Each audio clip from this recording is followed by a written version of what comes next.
Hi friends. ప్రముఖ జ్యోతిష్యుడు వేణుస్వామి గురించి తెలియని వారు రెండు తెలుగు రాష్ట్రాల్లో ఉండరంటే అతిశయోక్తి కాదు. సినీ రాజకీయ ప్రముఖుల జాతకాల గురించి చెప్తూ బాగా ఫేమస్ అయ్యారు. ముఖ్యంగా నాగచైతన్య సమంత జంట విడిపోతారని ముందుగానే చెప్పి సంచలనం సృష్టించాడు. వీరితో పాటు పలువురు సెలబ్రిటీల గురించి వేణుస్వామి చెప్పినవి చెప్పినట్టుగా జరగడంతో సోషల్ మీడియాలో ఆయన పెద్ద సెలబ్రిటీగా మారిపోయారు. అయితే ఆయన ఎన్నికల్లో విషయంలో చెప్పిన జాతకాలు ఫెయిల్ కావడంతో తీవ్ర విమర్శలకు మూటగట్టుకున్నారు. తెలంగాణలో కేసీఆర్, ఏపీలో జగన్లు సీఎం అవుతారని చెప్పిన వేణుస్వామి జాతకం తప్పని తేలిపోయాయి. దీంతో ఆయనపై నెటిజన్లు ఓ రేంజ్లో ఫైర్ అయ్యారు. ఈ వీడియోలో మరింత సమాచారం కోసం వీడియోని చివరి వరకు చూడండి. దీంతో ఇక మీదట తాను ప్రిడిక్షన్ చెప్పరని తేల్చేశారు.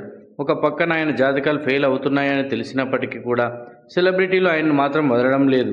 డింపుల్ హయాతి, రష్మిక, నిధి అగర్వాల్ వంటి హీరోయిన్లు వేణుస్వామి చేత జాతక దోష నివారణ పూజలు చేయించుకుంటున్నారంటే ఆయన ప్రభావం ఏ స్థాయిలో ఉందో అర్థం చేసుకోవచ్చు.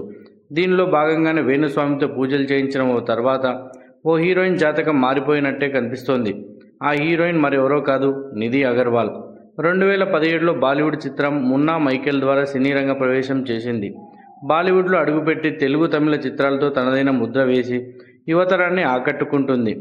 మోడలింగ్ రంగం నుంచి వెండితెరకు పరిచయమై తన అందం, అభినయంతో ప్రేక్షకులను మెప్పిస్తుంది.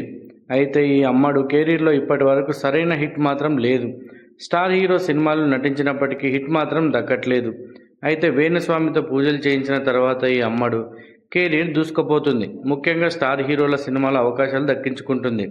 పవర్ స్టార్ పవన్ కళ్యాణ్ నటిస్తున్న హరిహర వీరమల్లు, డార్లింగ్ ప్రభాస్తో నటిస్తున్న రాజాసాబ్ వంటి పెద్ద సినిమాల్లో అవకాశాలు చేజిక్కించుకుంది. ఈ సినిమాలు హిట్ అయితే నిధి అగర్వాల్ క్రేజ్ మరింత పెరుగుతుందని చెప్పడంలో ఎటువంటి అనుమానం లేదు. ఏది ఏమైనప్పటికీ వేణుస్వామితో పూజలు చేయించిన తర్వాత నిధి అగర్వాల్ జాతకం మారిపోయినట్టే కనిపిస్తుంది. వీడియో నచ్చితే లైక్ చేయండి, షేర్ చేయండి. మన ఛానల్ని సబ్స్క్రైబ్ చేసుకొని మరో వీడియోతో మళ్ళీ కలుద్దాం.